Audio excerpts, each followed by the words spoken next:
everyone, and thank you for coming to this week's edition of the Great Problems, Great Minds Seminar Series, hosted by the Department of Social Sciences. I want to thank Professor Hao Huang, who is the faculty in charge of organizing the webinar, and also Professor Jeff Terry, the chair of the Social Science Department, for his support of the seminar series. Our guest today is Professor Daoqin Tong, who is a full professor at Arizona State University at the School of Geographical Sciences and Urban Planning, where she is also serving as the Associate Director of Graduate Studies. Professor Tong received her PhD in Geography and Master's in Civil Engineering from the Ohio State University. Her research has mainly focused on the use of spatial data and spatial analytics, including GIS, that's a Geographic Information System, spatial statistics, and big data to support urban and regional studies on locational decisions, transportation, food access, and public health. Her recent projects include modeling of a spatial data uncertainty, which I think is going to be the focus of our talk today, as well as on modeling disease spread at various spatial scales and analyzing issues with urban food access and urban agriculture. I should also mention that we interact as the members of the North American Digital Science Council Diversity and Inclusion Committee, where she's been very active, and she gave a presentation, at the inaugural diversity talk last November in Montreal. And I've also been a great fan of her work particularly in the area of urban food access and, of course, GIS analysis. With that, would you take it from there, Professor Tong? Great. Can you guys see my screen? Yes, we can. Okay. Thank you so much for the nice introduction, Yuri.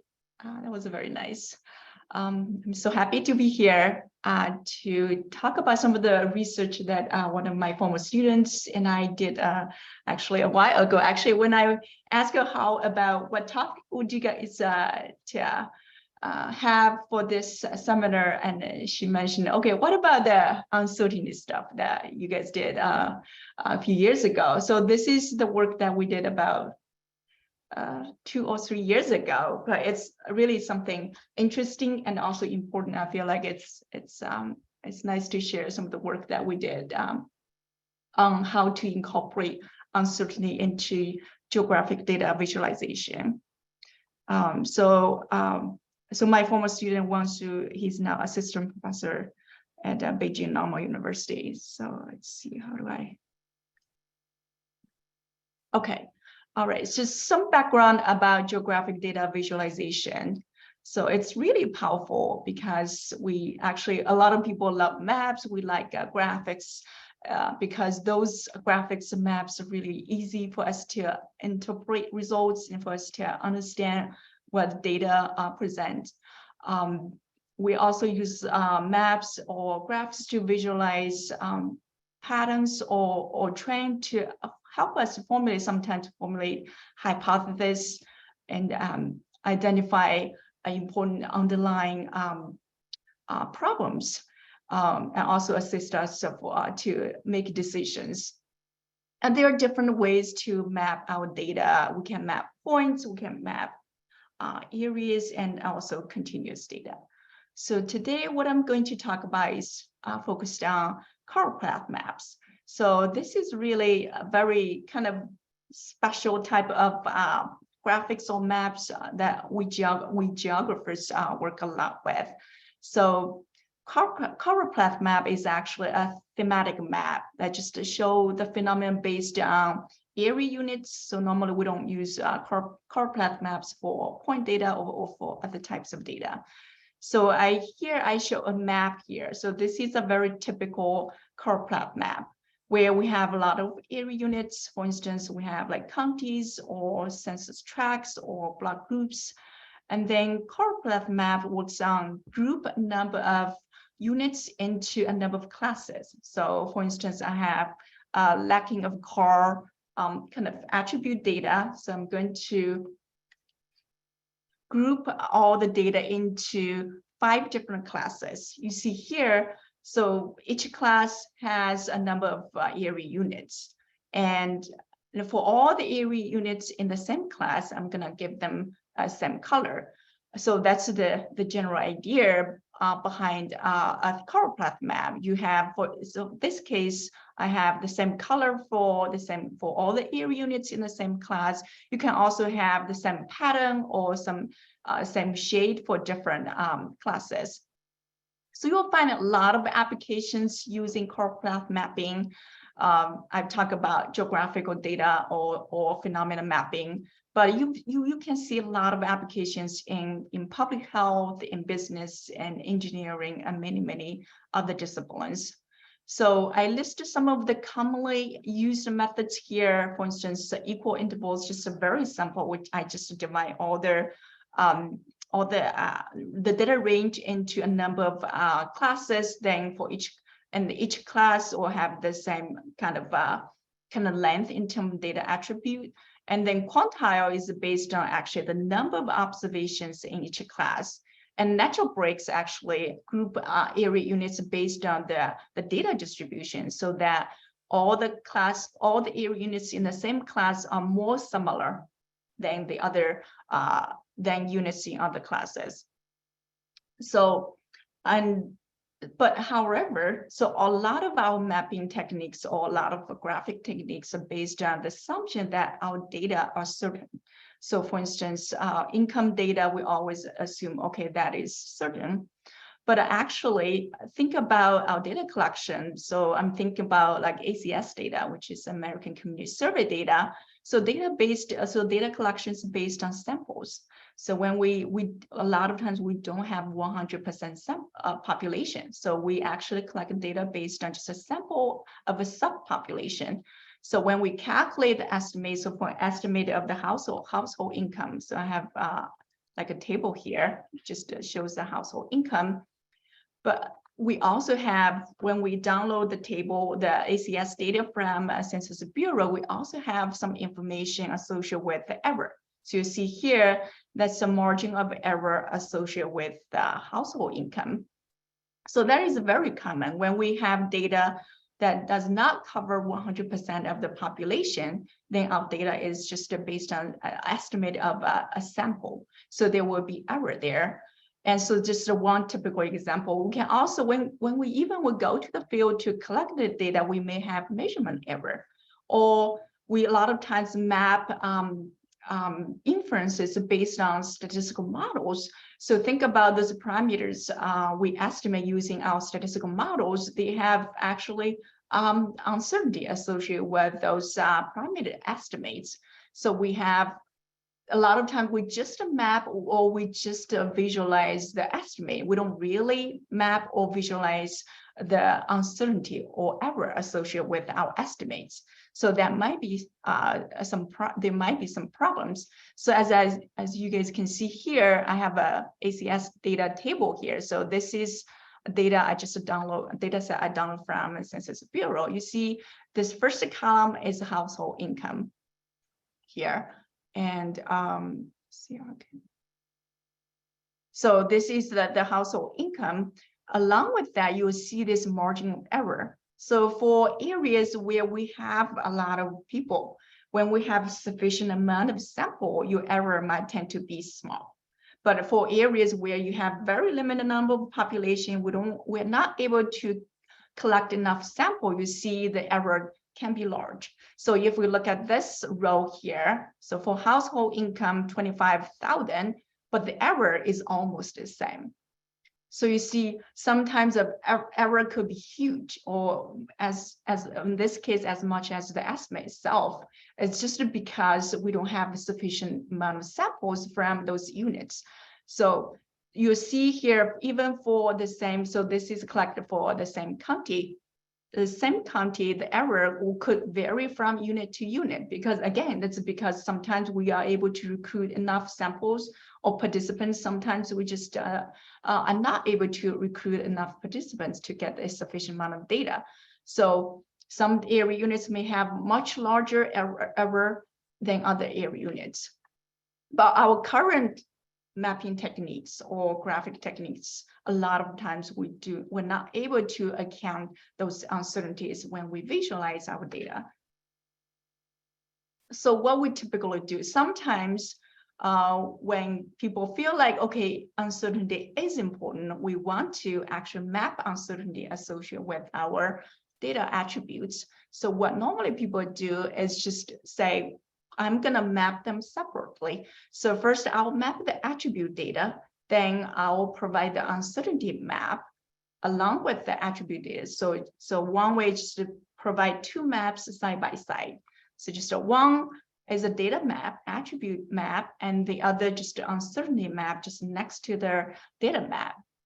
But again, it actually requires people to kind of compare the maps and then try to combine the attribute with the data or the uncertainty with the data to try to understand what it means. It's a lot of times difficult. Another way is to combine the kind of two maps together in one map. So here I just show you an example. So one attribute is related to, the attribute data is related to happiness. So I'm able to create the core path map showing the distribution of the happiness. But then I also am able to show the uncertainty along with the happiness by using those patterns. You see, I have like two things combined together to just show all two things in just one map. But a lot of times it really creates a lot of kind of difficulty for users to understand, to comprehend the uncertainty along with the attribute data. So more important aspect about those approaches is uncertainty, because uncertainty is just separate. Although we combine uncertainty and attributes in one map here, but still they are separate because we map uncertainty separate using just patterns separate from the core path, the color scheme here. So the uncertainty is not explicitly incorporated into the mapping scheme, into the classification design. So this might also cause some problems. So in addition to the visual complexity. So recently there have been some approaches that focused on incorporating data uncertainty into the classification scheme design. When I say classification scheme design for core path map is related to determining the class breaks. So if I go back here, so what are the class breakpoints here for determining which area unit should belong to which class? So that's what I mean by classification design. So how to design those class breakpoints.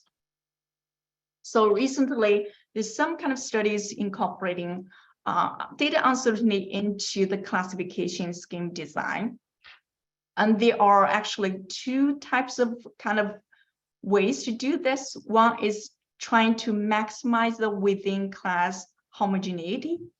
So basically the idea is try to group things together in the same class, but all those units in the same class should be as similar as possible while considering uncertainty. Because if you remember the Jenks natural breaks method, they also have the same kind of idea, but that method doesn't consider uncertainty. But the first approach has been, okay, what about I'm going to group all the area units together as similar as possible, area unit together in the same class while considering uncertainty. So this second approach has been focusing on maximizing the between class separability. So the idea is that, okay, I'm going to put units in separate classes, but I want to make sure, okay, those classes are separate enough. They are so different enough so that I'm going to put them in two different classes. So there are different approaches, but the idea is sort of like a similar. I want to group. So the first approach is to group similar things together in the same class. And the second approach is, okay, I'm going to put things as in separate classes if they are different enough. So I'm going to start with the discussion of the between class separability first, and then I'm going to move on to the within class homogeneity. Okay, so let me actually look at the between class separability. So the idea is because now, so this, let's say xi prime here is just to say, I collect the ACS data, I have the estimate, because the estimate is based on sample mean. So this is a sample mean. If we can do the experiment many times, and you would, so according to the central limit theorem, so a sample mean will follow a normal distribution, right? The mean will actually be close to the actual population mean. So let's say we have this mean here, and we assume, okay, we are able to collect enough samples, then our sample mean will follow the normal distribution. Let's say things are perfect, things are follow normal distribution. And then we have one kind of area unit here, normal distribution, and another area unit here, and also the uncertainty with the estimate, let's say a normal distribution. And someone and Carl in 2015, they proposed this between class separability kind of measure. So the idea is to measure how two units are different, are separate actually, different. Then they first define this separability index based on just 2 units. Then they also define the class separability. So class is based on, okay, so remember class is actually a way we define for the for different kind of groups, remember? So those are the groups that we assign units to. So class separability is viewed based on the unit separability. So basically it's based on minimum separability among all pairs of observations in 2 classes. So here you would imagine, so I only care about the minimum separability among all possible observations in 2 classes. I don't care about other units. So this may actually create some problems because I do not want to look at all other units as long as I get the minimum separability. Because this approach will actually put things into very kind of extreme cases, because to actually maximize the separability. So end up with a lot of cases we group a lot of units into just 1 class, and then very 1 or 2 units into other classes, because this way we can maximize the separability. So this kind of approach is very sensitive to outliers. And they, 2 years later, they actually introduced additional constraints to balance units in classes, but those kind of the amount of units, again, so that's actually imposed by the analyst, because we really don't know what should be, how many units should be in each classes, as opposed to just to impose those in advance. So there's some problems with that. And then the other approach has been focusing on within class homogeneity. So the idea is that, okay, so I want to maximize the similarity of all the area units in the same class, if I group them in the same class, while considering uncertainty. So some of my colleagues and we proposed this p-median problem-based approach. So this is actually, as Yuri mentioned earlier, one of the location models that worked on many years ago. So the idea is that, because remember in our cartograph mapping scheme, so we group a lot of area units into 1 class and we assign them the same color. So we can actually treat kind of those area units assigned to the same class as a cluster, as a group. Then we think there might be a median, might be a center there, so that those other kind of area units got assigned to. So this is similar to this p-median problem. So p-median problem says, okay, I'm gonna identify, for instance, a p number of libraries in a city, then I'm gonna assign so residents to those libraries based on closest distance. So that's the idea. So in this approach, we're saying, okay, so I have a lot of area units. Those area units will serve as residents, and then those p-median will serve as libraries. So I'm going to assign our area units, the mapping units, into those kind of libraries to form those P different classes. So that's the idea of this approach. And then, because in the P-median problem, when we assign how accessible like a library is to residents, we use the distance, right? For instance, how far a resident is to the library. And in this approach, we also have this distance. We define this, we use this, we use a Bhattacharya distance, actually. So this distance is used to measure how the overlap of two distributions. Remember, our area units, the estimates, so that the attributes are no longer values. They are actually distributions. So we use this distance to assess how similar two distributions are. So, or very similar to the distance that we used in like this library resident kind of application. So we use this distance to assign how close a unit is to the center of that unit, center of that class the unit is going to assign to. So that's just the overall idea here. Again, because this distance is measured based on, again, distributions as opposed to like a real kind of distance. And then in our early study here, which is a compute the within class homogeneity by comparing all area units with the center point, this median here. We assume there's a median. So median will be one of the area units in the class.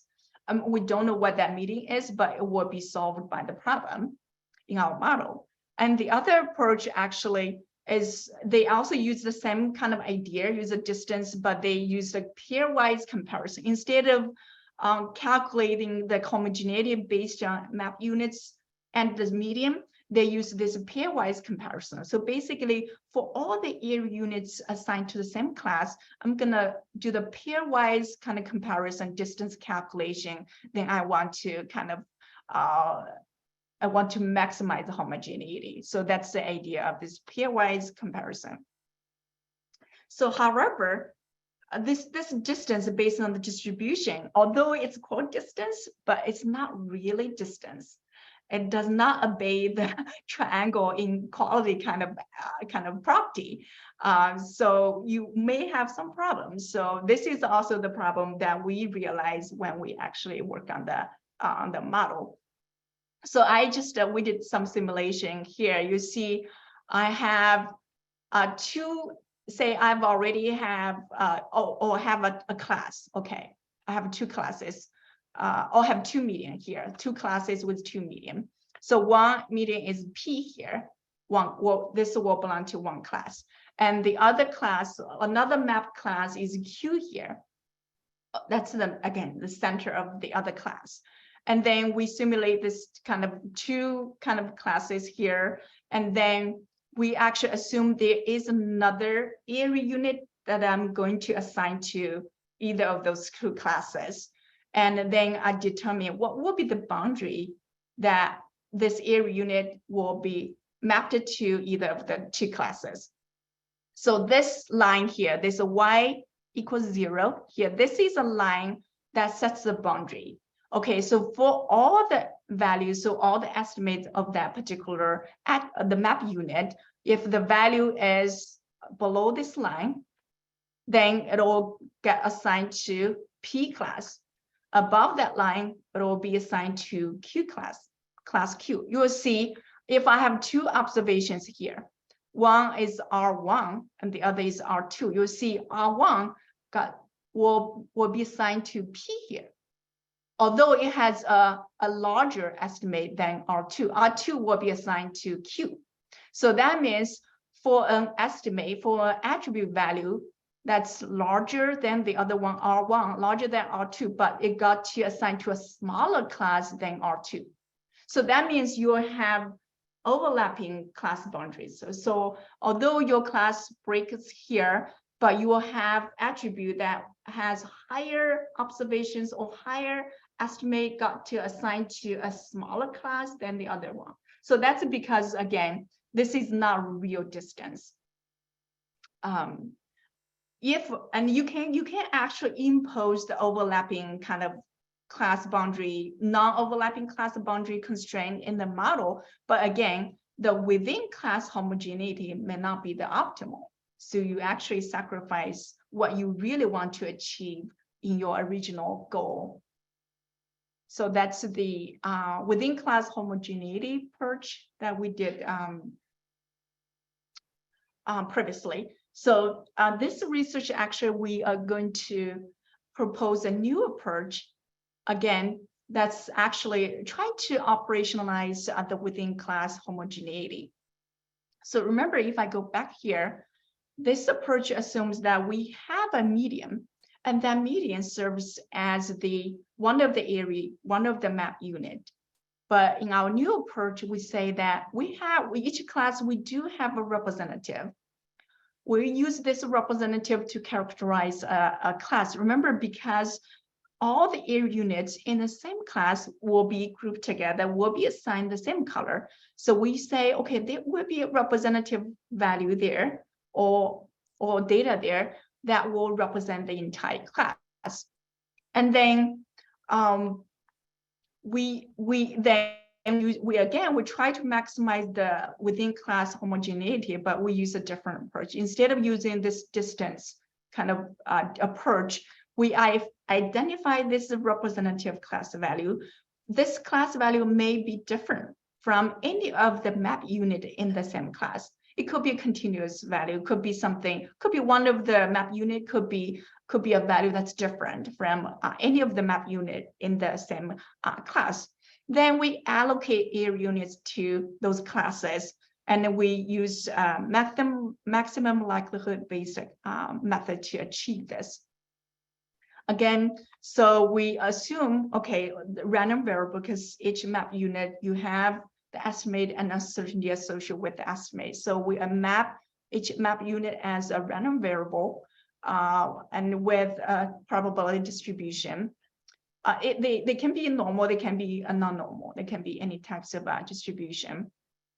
And then we also assume that because we group things, we collect data based on different units, we assume those X variables are independently distributed, and then we just formulate this likelihood function. So how, for all the area units in the same class, how likely the area unit will be the same as the representative value or class value.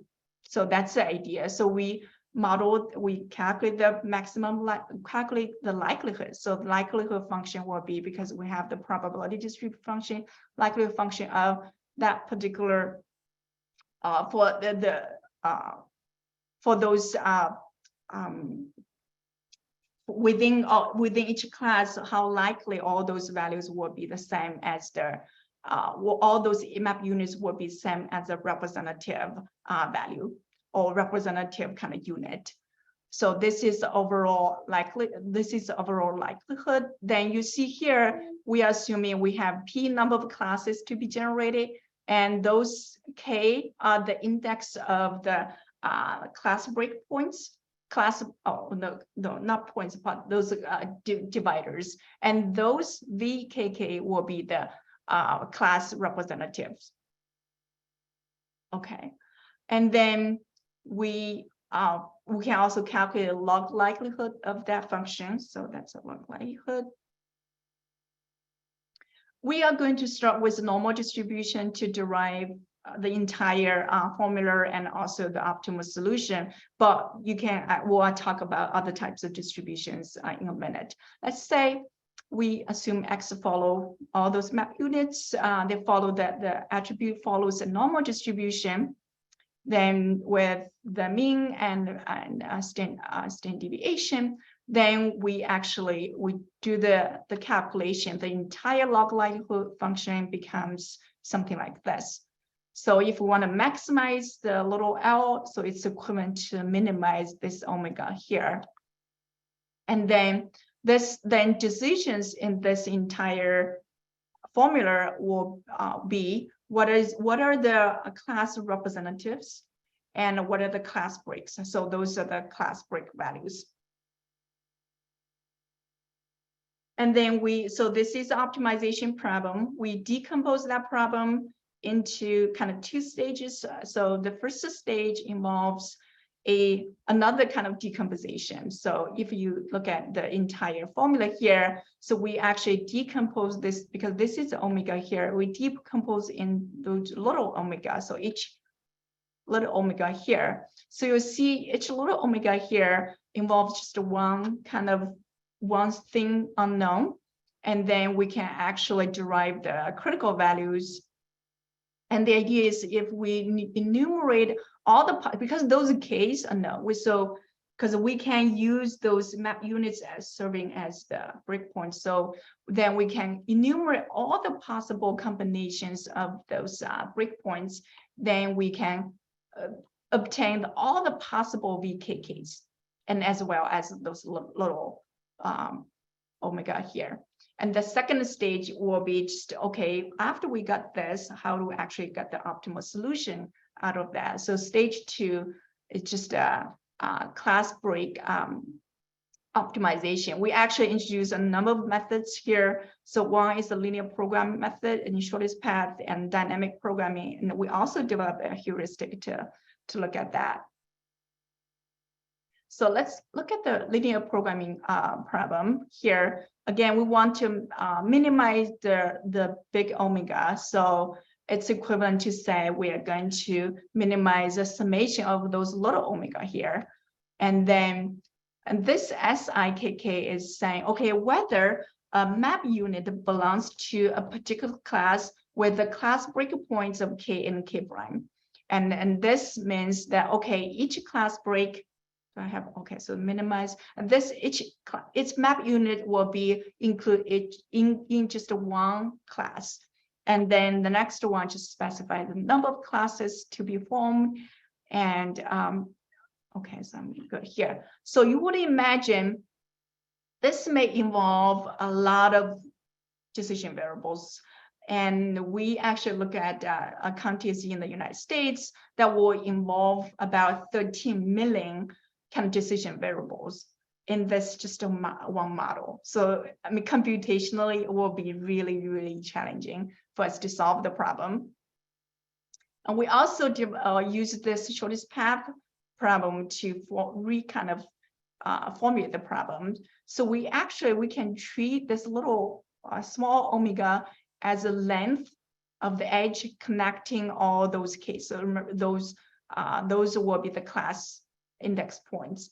And then by solving this shortest path problem, we can get the optimal solution as well. So that's another approach. And we also introduced a dynamic programming approach to solve that problem. I don't think I have time to go through that, but this method is really much more efficient than the first optimization problem.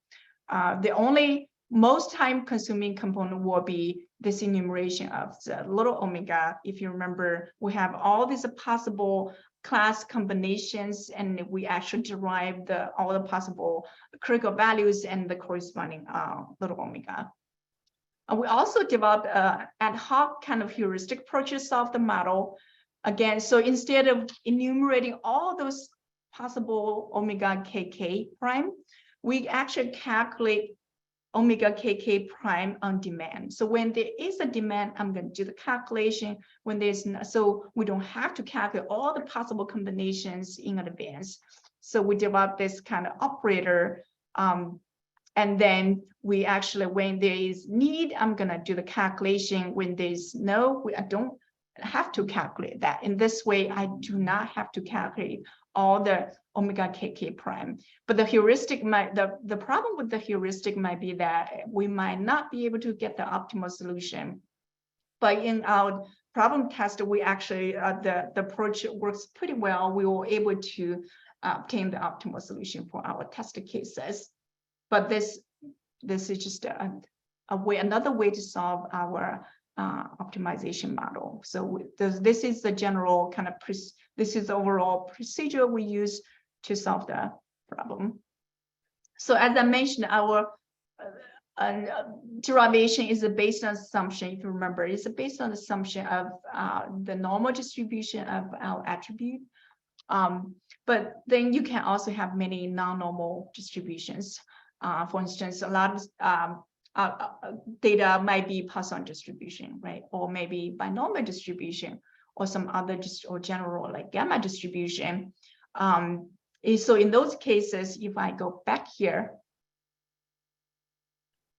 if I go back to our model here, so everything, what we need to replace will be this probability distribution function here, and little l will be the same. So what we need to change will be something here. So instead of using the normal distribution to replace the probability distribution, we use those alternative other distributions that we can derive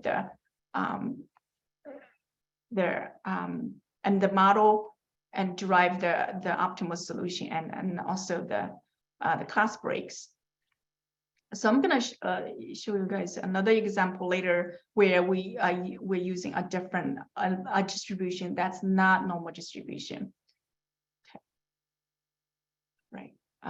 So again, so the difference lies in the calculation of this representative values and also those little omega here. And we actually test our model using the ACS 5-year household income estimate data at the county level.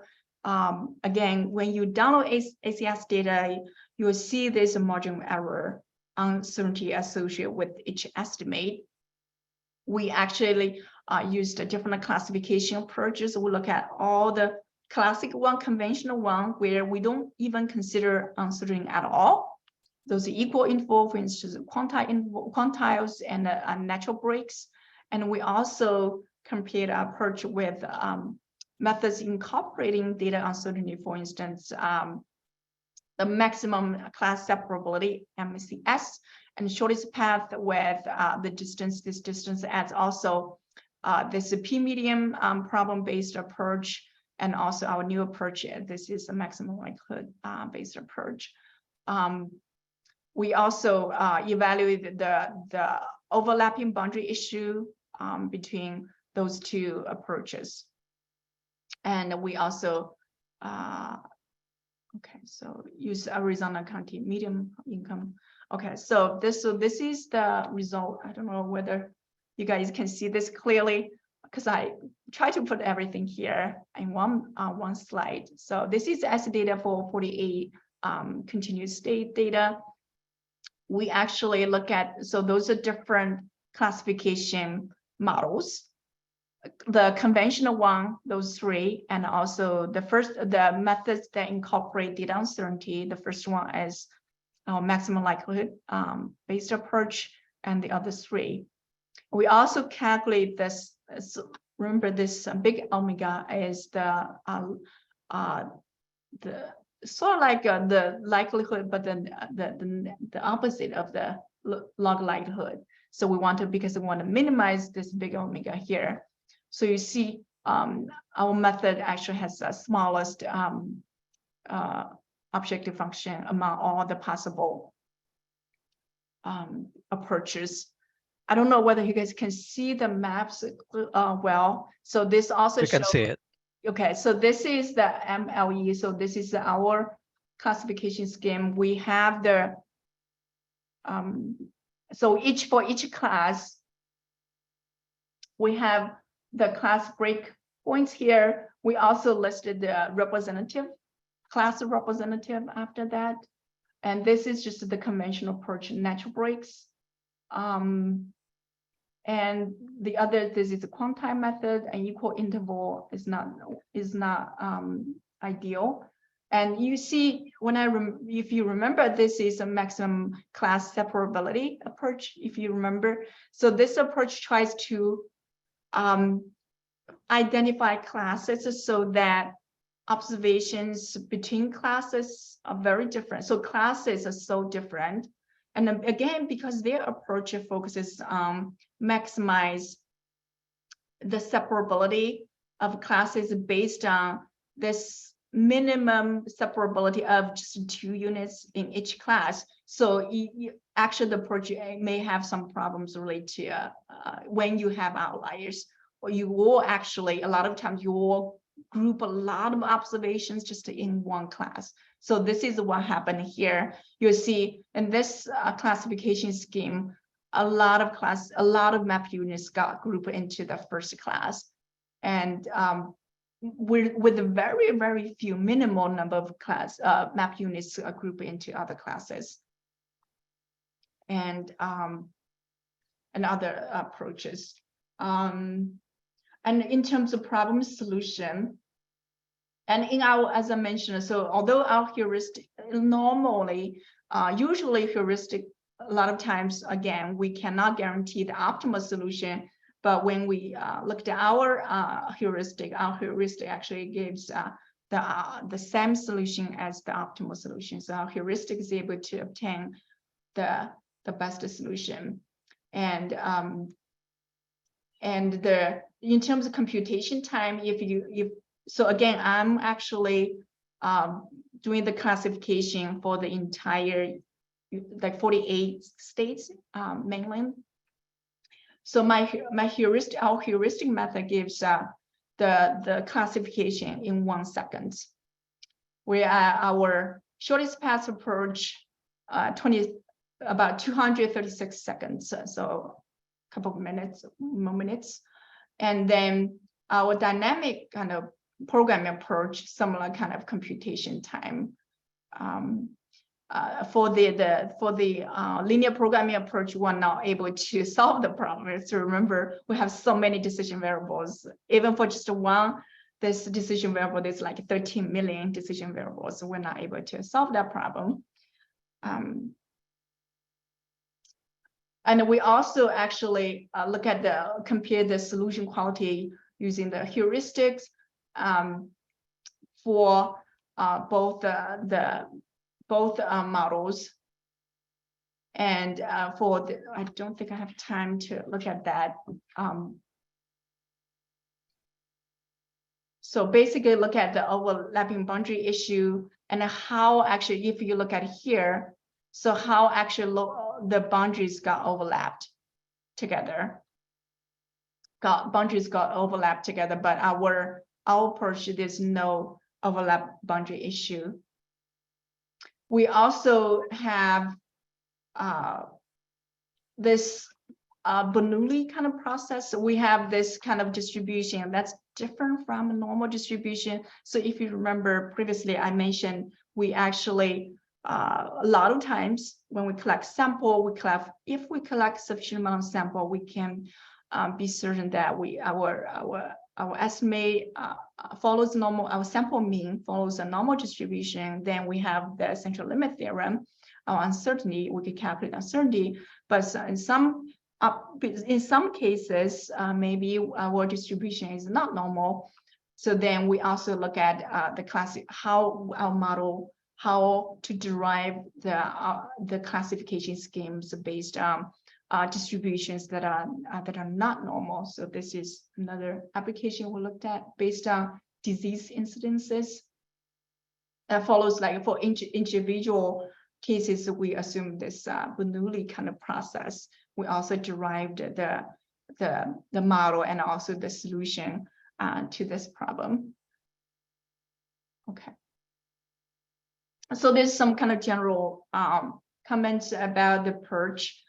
So how our approach links with the conventional, like for instance, natural breaks classification scheme, because that's really widely used classification scheme that focuses on maximize the within class homogeneity, but that approach does not consider uncertainty at all. So how's our approach linked to the conventional natural breaks or the Jenks natural breaks method?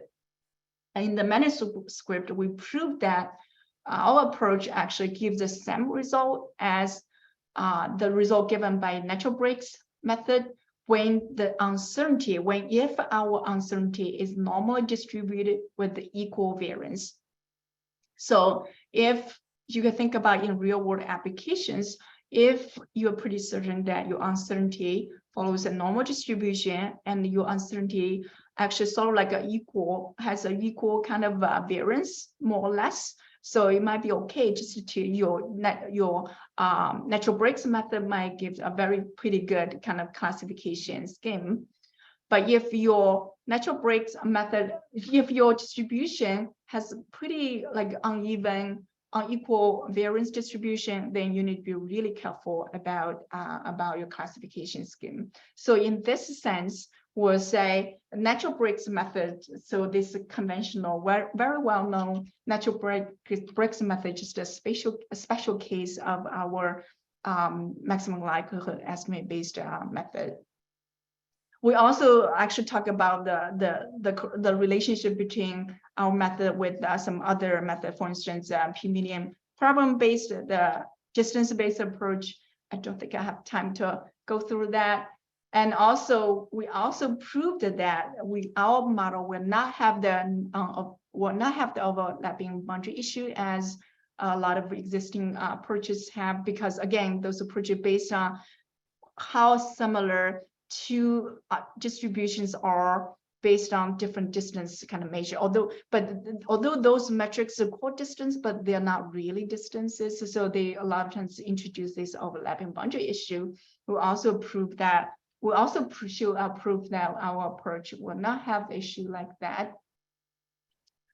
We also looked at, I don't think I have time to go through this, but we also looked at, so that maximum likelihood based approach is just focusing on how to put units into classes so that things are very similar to the representative of that particular class. And later we also introduced this robustness concept.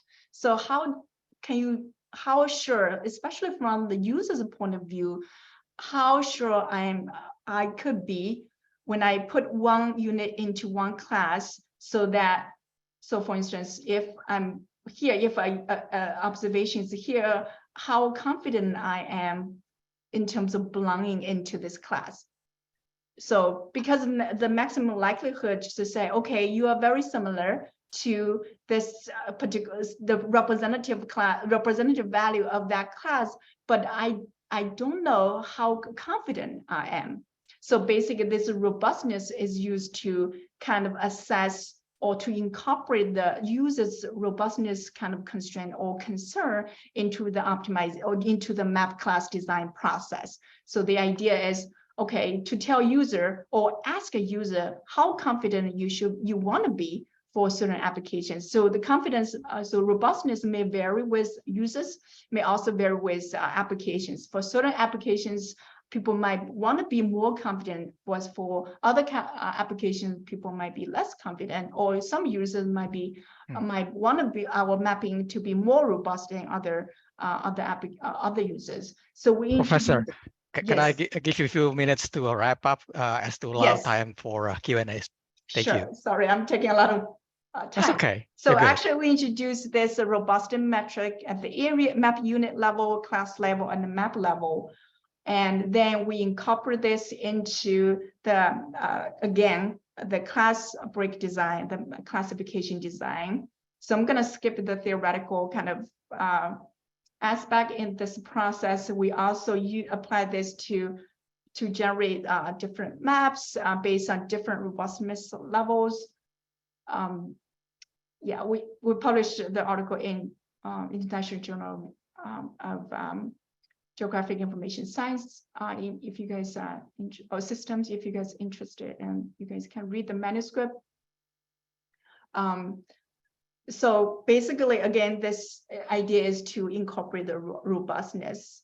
Users' concern about how confident this unit belongs to a certain class is. So we incorporate that users' kind of concern or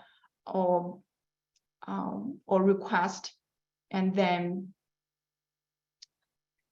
okay. So so this actually, I'm gonna just use 1 minute to wrap up what I talk about today. So just how so it's very important to incorporate data uncertainty into map design.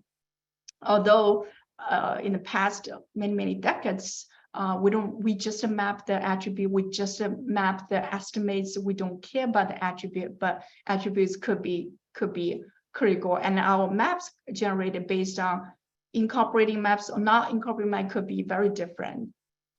And also we can, in future, we can actually think about, because a lot of our purchases assume things are independent. In future, we can incorporate spatial dependence into our modeling structure. Also considering non-stationary spatial processes. And I think a year or 2 years ago, one of the Azure development team member, they were talking about incorporating those uncertainty into their software packages.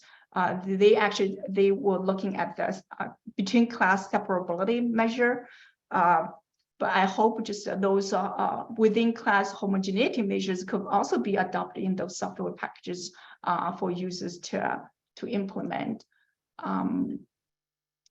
Okay, I'm gonna stop here. So thank you, guys. Thank you, Professor Tong. Yes. But before I invite the audience for questions, I want to get my own clarification question. Sure. So if I understand it correctly, there is uncertainty that results in misclassification, right? Some people are placed in groups where they're not supposed to belong to. Right. And is that because we're using a sample, in this case, the SES, instead of a census data? Oh, yeah, because a lot of data we obtain contain uncertainty. We just map the estimates. We do not incorporate uncertainty into the mapping process. So some estimates, we might be more certain with some estimates, but we might be less certain with other estimates. Again, depending on the samples we have for different areas. Some counties or some areas, we might have more samples, then we are more confident about the estimates. But some other counties, we might not be able to get a sufficient amount of samples. Our estimate may contain a large uncertainty. So how we think, if just based on the attribute, we do the assignment, we may actually, yes, we may have we may have class breaks that do not necessarily represent the way that those attributes or those data kind of clustered. So because the idea of doing the groups is basically kind of like clustering thing. We cluster things together into one group. But if we don't consider uncertainty, we may cluster things that do not belong to the same group. Thank you. At this point, I want to invite the audience to ask questions. You can do it in two ways. You can unmute yourself and speak directly on the microphone, or you can write your question on the chat, which I'm also monitoring right now. Yeah, just another point. So I think you had a very good point. So for data, for instance, if I have 100% sample, you don't need to care about the uncertainty. If my data have no uncertainty, so then you don't need to care about the uncertainty mapping. But in a lot of real world applications, we got data from other sources and those data collected based on samples, not 100% population. A lot of times, or even estimates, right? For instance, I used statistical model to drive, say, beta estimate, and that estimate also has uncertainty or standard deviation associated with the estimate.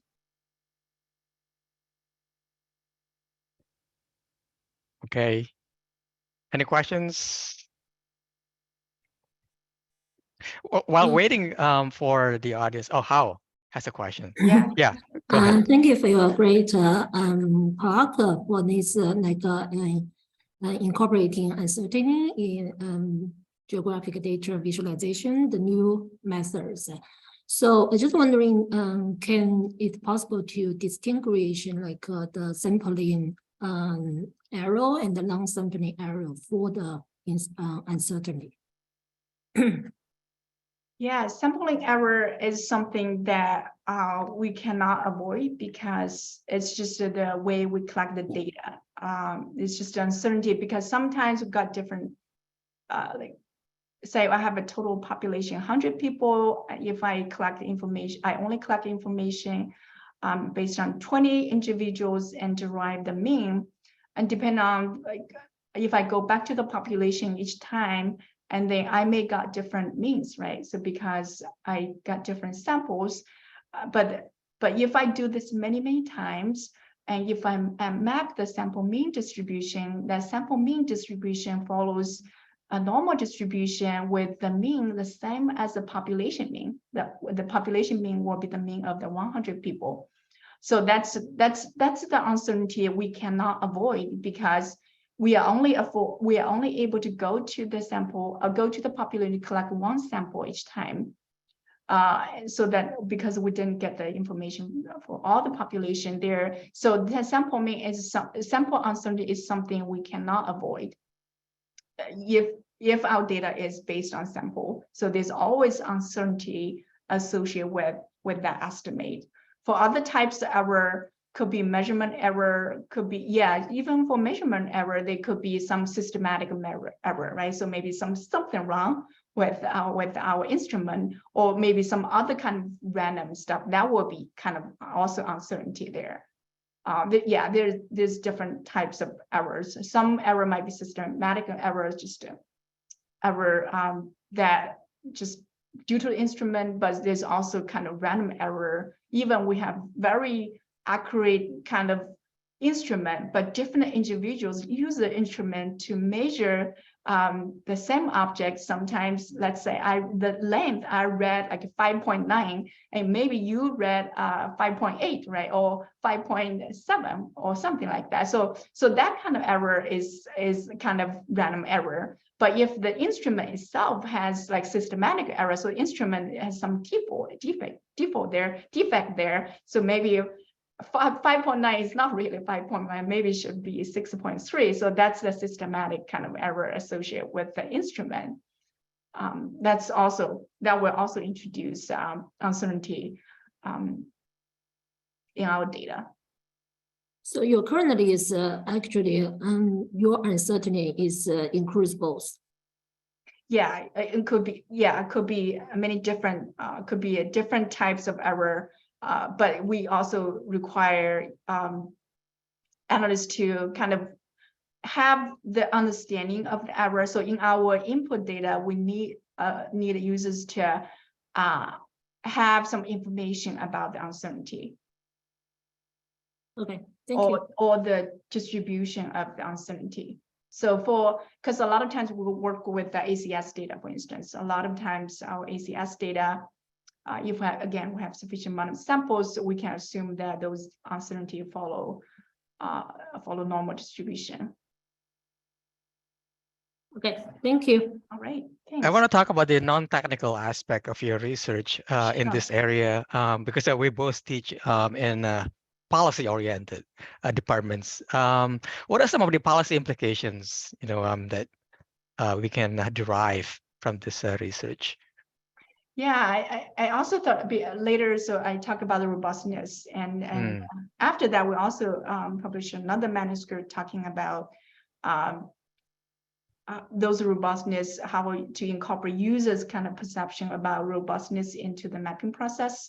I think this is really important because a lot of times decision makers, they just look at maps, or they actually input data and they generate the maps and they look at maps or group things together. So depending on how our users or our decision makers view kind of robustness of uncertainty, first of all, they need to be aware of uncertainty, right? Because otherwise the maps might be different. So also their perception about robustness. Some decision makers, as I mentioned earlier, may have very high kind of standard for robustness. So they may actually group things together differently from a user that has less kind of restriction on robustness. I think this I don't know how many decision makers are aware of the uncertainty. I think being aware of the uncertainty is important, but also how to express their kind of robustness, how confident they should have for grouping things together is also important, because this also will generate a different kind of grouping kind of schemes. So you think, for instance, they would like to allocate some subsidy, for instance, to certain groups of people, right? Based on income and some other kind of attributes. And then I'm gonna draw the maps based on those kind of criteria, right? So if some observations even like for income data, there's uncertainty there. So if they want to be really robust, if we say, okay, I want this particular area, this neighborhood belongs to this kind of group needs subsidy, I want to have very high robust for that. So they can specify that, because the income level has a huge amount of uncertainty with the estimate. So if they want to make decisions about those resource allocation or formulating intervention strategies for certain groups of people, when they identify those groups, they need some kind of data, right? When they use the data, they need to be aware of, okay, there's uncertainty associated with those data when you group those things together. Thank you. But a lot of times we don't really look at that uncertainty at all. We just use the data as they are. Yeah, I'm speaking to the audience right now. If you have any questions or feedback or comments, feel free to jump in. I'm also wondering if there is diversity components of this, because we know at the lower tail of the distribution, there's a much more variation than in the middle, as well as at the top of the distribution. So I'm wondering whether somehow misclassification disadvantages, the lower income households. Yeah, in this case, we just looked at the uncertainty associated with the data collection. So for instance, if the income is, say, $30,000 in this neighborhood, this might be the case where, especially in rural areas, right? In rural areas, we know in some neighborhoods, we tend to have lower income in those neighborhoods. And because in rural areas, we have smaller population there, and we might not have enough sample from those areas. So maybe we collect the data, maybe the population mean for this rural area is, say, $30,000. But for some reason, we collect a sample, we calculate it to be $50,000, which is about $20,000 higher than the actual population mean, because we didn't get a sufficient amount of sample from the neighborhood, because there's just fewer people there. And then if we don't consider the uncertainty associated with that estimate, so we treat 50,000 as the income in that neighborhood, we could be very wrong, because we didn't get a sufficient amount of sample. We are overestimating the actual mean a lot. So this will actually, I would agree with you. This will create a lot of issues for those disadvantaged neighborhoods if we don't consider this kind of uncertainty. That's a very good point. This is great. This is great. Awesome research. So thank you very much for coming. Thank you guys for having me. IIT and present your research. Appreciate it very much.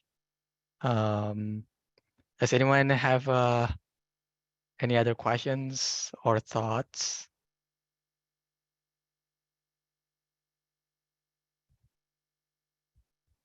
If not, I think we can leave it at that. Okay, all right. Thank you. Thank you guys for having me. Yeah, no, Great questions. it's great. All right. Thank you. Stop sharing. Big Thank you applause. Yeah, right. applause. All right. You do good with that speaker class at the end.